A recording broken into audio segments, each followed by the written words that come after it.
বাজে কথা লেখা হলো, সেখানে ঘটনা ঘটলো, ববি হাকিম, মুখ্যমন্ত্রী, এমএলএরা, আমাদের তৃণমূলের কর্মীরা, আমি সকালে পৌঁছে গেছিলাম। পরবর্তীকালে কি বেরোলো জানেন? কি বেরোলো? যে ছেলেটি তার মোবাইলের মধ্য দিয়ে আল্লাহ তাআলার নামের সফটওয়্যার চেঞ্জ করেছিল, সেই ছেলেটি একজন হিন্দু। সেই ছেলেটি এই বিজেপি পার্টির কল্যাণ ইউনিভার্সিটিতে পড়াশোনা করে। এই মুর্শিদাবাদকে কালিমালিপ্ত করার জন্য, তৃণমূলকে কালিমালিপ্ত করার জন্য, মমতা বন্দ্যোপাধ্যায় ববি হাকিমদের কালিমালিপ্ত করার জন্য বিজেপি চক্রান্ত করছে। খুব সাবধান।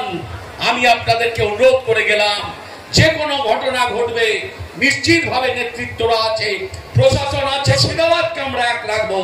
এই মুর্শিদাবাদের ঐক্য বজায় রাখবো, সম্প্রীতি বজায় রাখবো, সৌহার্দ্য বজায় রাখবো, সব ভ্রাতৃত্বের সাথে চলবো। সর্বোপরি ধর্ম নিরপেক্ষতাকে স্থান দেব।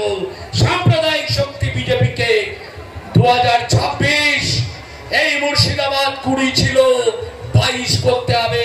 এই শপথ আজ এই সভা থেকে আমাদের নিতে হবে। সবাই ভালো থাকুন।